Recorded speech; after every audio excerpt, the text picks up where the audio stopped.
The question of the day is, what is a fabula? But before we go into the details of that topic, we need to look at something called the narrative situation. In the narrative situation, the author first creates two separate objects on the basis of certain moral, intellectual, aesthetic, and political concerns: the narrator and the fabula. The narrator reports the story through the text to the reader and also views the fabula. So, what is a fabula? The fabula is the fictional world of the text that is comprised of the location, setting, events, and characters. When the narrator reports the story to the reader learns about who each character is, where those characters are located at that time, as well as what and when events occur or are described throughout the course of the text. Some texts include everything: the who, what, when, and where. Oftentimes, however, the when and the where are difficult and sometimes impossible to conclude based on the text. To provide an example of each of these scenarios, let's look at the fabulas of two different poems. The first poem is One Art by Elizabeth Bishop, and the second poem is The Black Lace Fan My Mother Gave Me by Eovan Boland. The events described in One Art are all based on the past. The narrator describes the art of losing and how she has lost countless objects of different magnitudes during her life. In this poem, the narrator does not provide any evidence as to when she lost these objects. All we know is that she lost them before the text was written. We obviously do not know where she lost them either, because then they would not be lost. We also do not know where the narrator is while she is presently describing the past events. In a poem like this one, we can still speculate of when and where. We can say that the narrator is speaking about the events at a time after they transpired. This is still a partial answer to the question of when. For where, we can divide the poem into parts and brainstorm from there. When looking over line 11, which states, "Next to last, of 3 beloved houses went," we could say that these houses were lost in the location they were built. Since these responses are very limited and speculative, the use of time and location in this poem would not be a strong argument in an essay or presentation.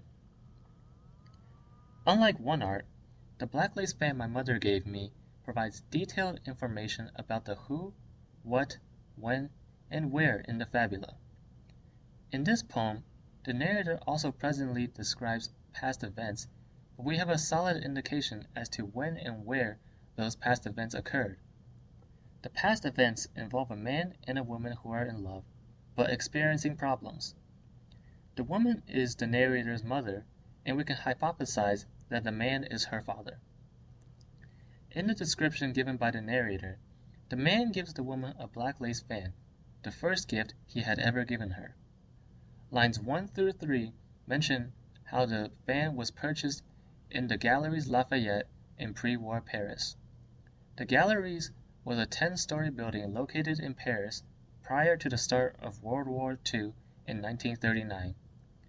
These 3 lines give us the time and place of the events. After the description of the event, the narrator has the black lace fan in her possession and proceeds to talk about it. While we do not know where this occurs, we can infer when, which would be after World War II, since her parents were presumably dating prior to the start of the war. Clearly, as shown by both poems, sometimes the information about the fabula is right in front of us, but other times we have to search very deeply to try and conclude something that still has some logical support. Now that we have looked at what a fabula is and how it can vary from text to text, we should consider why it is important to the IB English HL curriculum. Throughout the year, students study many different poems from a range of authors in preparation for the IB exams. The class has 3 assessments: the oral, the paper 1, and the paper 2. For each of these tests, the student must be able to understand the fabula. Each test draws upon knowledge from the material taught in class and requires the student to be able to process that knowledge into a well-rounded argument. Typical arguments draw upon literary strategies, structure, narrator's purpose, and author's purpose to support or refute a claim. Without knowledge and understanding of the fabula, the student would not be able to elaborate on the arguments being made. In Paper 1, for example, students are given a piece of poetry that they have never seen or studied before. Without being able to understand the different parts of the fabula, a clear essay could not be produced. To score well on the IB English HL exams, students must be able to synthesize an argument that continuously refers back to the location, events, setting, and characters that make up the fabula of the text.